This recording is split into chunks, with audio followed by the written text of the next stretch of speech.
আসসালামু আলাইকুম, আশা করি সবাই ভালো আছেন। PowerPoint in Android part 5-এ আপনাদেরকে স্বাগতম। আপনারা দেখছেন টেকবেল চ্যানেল আর আমি সিয়াম আছি আপনাদের সাথে। আজকে আমি আলোচনা করব টেক্সট বক্স নিয়ে। টেক্সট বক্স কী এবং টেক্সট বক্স কীভাবে ইউজ করতে হয় সেটি আমি আপনাদেরকে আজকে দেখাবো। বন্ধুরা, গত ভিডিওতে আমি আলোচনা করেছি কীভাবে শেপ দিয়ে বিভিন্ন রকমের শেপ দিয়ে একটা চার্ট তৈরি করা যায়। আপনারা এখানে দেখতে পাচ্ছেন, এটি আমরা গত ভিডিওতে তৈরি করেছি। আপনারা যদি গত ভিডিও দেখতে চান তাহলে ডিসক্রিপশন বক্স চেক করবেন। ডিসক্রিপশন বক্সে আপনারা গত 4টা পার্ট যে বের হয়েছে সবগুলোর আপনারা লিঙ্ক পেয়েছেন, আপনারা ওগুলো দেখে নেবেন। সবগুলো পার্টে কিন্তু গুরুত্বপূর্ণ। সো আজকের ভিডিও শুরু করা যাক। আমরা প্রথমে এখানে নতুন স্লাইড নিচ্ছি। আমরা এটার লেআউটটা চেঞ্জ করে নেব। ধরুন আমরা এই লেআউটটা নিলাম। এখানে আপনারা দেখতে পাচ্ছেন double tap to add title. আপনারা যদি এখানে ডাবল ট্যাপ করেন তাহলে কিন্তু এখানে লিখতে পারবেন। এখানে যদি ডাবল ট্যাপ করেন এখানেও লিখতে পারবেন। আপনারা একটা জিনিস খেয়াল করবেন, সেটা হচ্ছে আপনারা এই বক্সের বাইরে কিন্তু লিখতে পারবেন না। আপনার ধরুন আপনার এই জায়গায় লেখার প্রয়োজন পড়লো, কিন্তু আপনি এখানে লিখতে পারবেন না। সো এই ক্ষেত্রে আমাদের টেক্সট বক্স কাজে লাগবে। অর্থাৎ যে জায়গায় যে ডিফল্টে এই লেখার অপশানগুলো না থাকবে সেই জায়গায় আপনি টেক্সট বক্স দিয়ে আপনি লিখতে পারবেন। বিভিন্ন সময় আমাদের স্লাইডের কর্নারে আইডি অথবা তারিখ লেখার প্রয়োজন পড়ে, ওই সময় আপনার টেক্সট বক্স ইউজ করা লাগবে। টেক্সট বক্স আপনারা দুইভাবে পেতে পারেন। একটা হচ্ছে শেপে ক্লিক করলে আপনারা এখানে একটা অপশান দেখতে পাচ্ছেন টেক্সট বক্স, এখান থেকে আপনারা পেতে পারেন।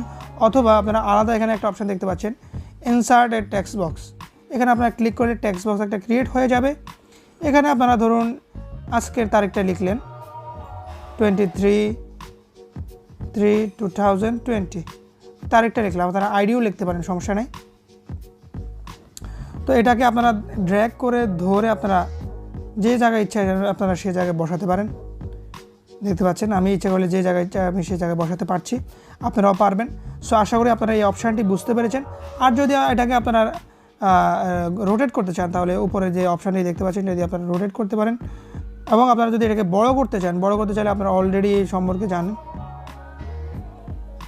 আশা করি আপনারা বুঝতে পেরেছেন। এরপরে আমরা কথা বলবো ক্যামেরা অপশান নিয়ে। অর্থাৎ আমাদের যে অপশানগুলো এখানে রয়েছে সেখানে সবচেয়ে শেষ যে অপশানটি রয়েছে সেটা হচ্ছে ক্যামেরা অপশান।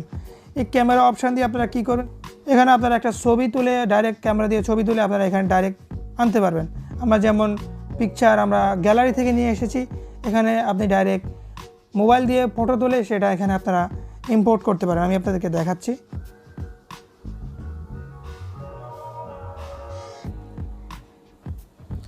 আমি এই পিকচারটা তুললাম, আমি এখন এখানে ডান দিকে ইচ্ছে করলে আপনারা ক্রপ রোটেট করতে পারেন। এখানে আপনারা জানেন অলরেডি, এটা এই সম্পর্কে আমি আলোচনা করেছি। আমি ডান দিলাম, দেখতে পাচ্ছেন এখানে সরাসরি চলে এসেছে। অর্থাৎ ক্যামেরা ইউজের মাধ্যমে আপনারা সরাসরি এখানে পিকচার আনতে পারেন। সো আশা করি আপনারা সবগুলো পার্ট সম্পর্কে বুঝতে পেরেছেন। আমি কিন্তু এখানে সব পার্ট সম্পর্কে আলোচনা করেছি। এখানে যতগুলো পার্ট আছে আমি কিন্তু এগুলো আলোচনা শেষ করে ফেলেছি। সো আপনারা যদি ভিডিওগুলো না দেখে থাকেন তাহলে কিন্তু অবশ্যই দেখবেন। আর যারা এখন পর্যন্ত আমার চ্যানেলটি সাবস্ক্রাইব করেননি তারা অবশ্যই সাবস্ক্রাইব করবেন এবং পাশে থাকা বেল আইকনে ক্লিক করে দেবেন আরও নতুন ভিডিও পাওয়ার জন্য। আর এই ভিডিওগুলো আপনার বন্ধুদের সাথে শেয়ার করে দেবেন। সো আজকের ভিডিও এই পর্যন্তই। আগামী ভিডিওতে আমরা শিখব কি ট্রানজ্যাকশন, বিভিন্ন ট্রানজ্যাকশন সম্পর্কে। আপনারা এখানে একটা অপশান অনেকগুলো অপশান দেখতে পাচ্ছেন, home, insert, draw, design, transaction, animation, এই সবগুলো বিষয় নিয়ে আমি আগামী ভিডিওগুলোতে আলোচনা করব। সো আগামী ভিডিওগুলো আপনারা অবশ্যই দেখবেন। আপনারা ডিসক্রিপশন বক্সে সবগুলো পার্ট পেয়ে যাবেন। সো আপনারা দেখে নেবেন। আজকের ভিডিও এই পর্যন্তই। খোদা হাফেজ।